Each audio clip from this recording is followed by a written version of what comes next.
Assalamualaikum warahmatullahi wabarakatuh. Apa kabar Ananda semua? Semoga semuanya dalam keadaan sehat. Sebelum memulai pembelajaran, marilah kita membaca basmalah bersama. Bismillahirrahmanirrahim. Hari ini kita akan belajar SKI, Sejarah Kebudayaan Islam, pada pelajaran 2, Kepribadian Nabi Muhammad SAW. Silahkan dibuka bukunya pada halaman ke-24. Nah, di sini ada tadarus atau membaca Al-Qur'an, surah At-Thariq ayat 1 sampai 17. Silahkan dibaca secara mandiri.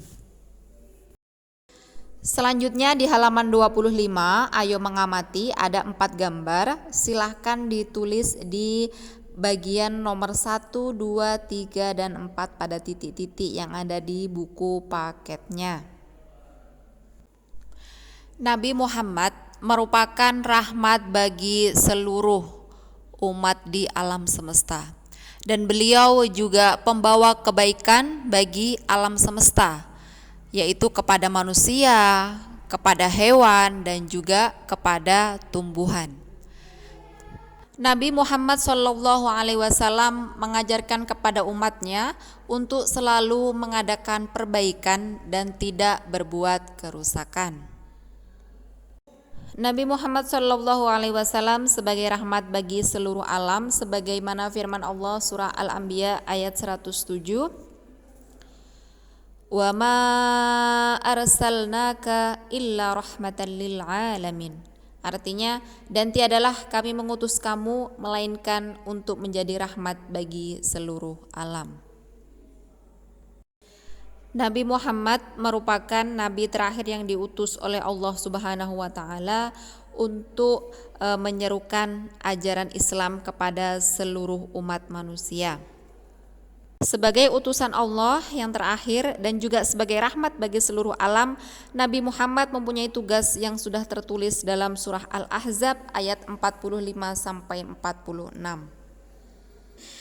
Ya ayyuhan nabiyyu inna arsalnaka syahidan wa mubasysyiran wa nadhira وَدَاعِيًا إِلَى اللَّهِ بِإِذْنِهِ وَسِرَاجًا مُنِيرًا.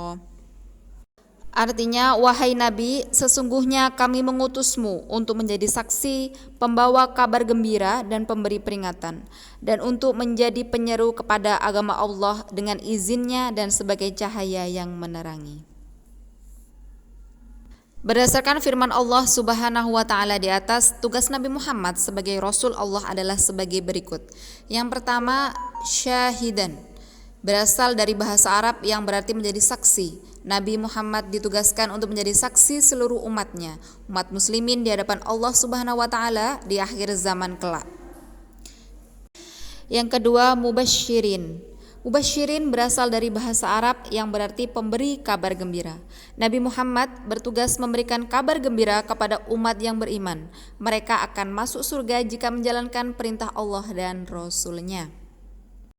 Yang ketiga, nadhiron, berasal dari bahasa Arab yang berarti pemberi peringatan. Peringatan yang ditujukan kepada orang yang tidak beriman, mereka kelak akan dimasukkan ke dalam neraka jika tidak menjalankan perintah Allah Subhanahu wa taala dan Rasul-Nya. Yang keempat, da'iyan ilallah. Da'iyan ilallah berasal dari bahasa Arab yang berarti penyeru kepada agama Allah Subhanahu wa taala. Tugas Nabi Muhammad ialah menyeru seluruh umat manusia agar menyembah Allah Subhanahu wa taala. Yang kelima, sirajam muniron, berasal dari bahasa Arab yang berarti cahaya yang menerangi. Tugas Nabi Muhammad ialah menerangi umat manusia yang hidup dalam kegelapan dengan ajaran Islam. Di dalam menjalankan tugasnya menyebarkan agama Islam, Nabi Muhammad memiliki kesabaran, ketekunan, kesungguhan, dan keteguhan yang luar biasa hingga akhirnya mendapatkan kemenangan sebagaimana firman Allah dalam surah Asy-Syaff ayat 9. Huwallazi arsala rasulahu bil huda wa dinil haqq liyudhhirahu 'alad dini kullih walau karihal musyrikun. Artinya, dialah yang mengutus Rasul Allah dengan membawa petunjuk dan agama yang benar untuk memenangkan di atas segala agama meskipun orang-orang musyrik membencinya. Dari pembelajaran ini dapat disimpulkan bahwa Nabi Muhammad memiliki kepribadian yang luar biasa dan juga sebagai rahmat bagi seluruh umat, sehingga kita harus mengikuti setiap ajaran yang telah diajarkan Nabi Muhammad. Dan juga tugas Nabi Muhammad ada 5. Yang pertama sebagai syahidan, kemudian mubasysyiron, nadhiran, da'iyan ilallah, dan sirajam muniron. Baiklah, demikian untuk pembelajaran SKI. Untuk tugasnya ada 2 soal. Yang pertama, sebutkan tugas Nabi Muhammad berdasarkan firman Allah pada surah Al-Ahzab ayat 45-46 yang tadi Ustazah baca. Kemudian yang kedua, bagaimanakah kedudukan umat Islam dibanding agama-agama lain? Apakah lebih mulia atau lebih tidak mulia? Baiklah, demikian untuk pembelajaran kali ini, dan Ustazah akhiri, wassalamualaikum warahmatullahi wabarakatuh.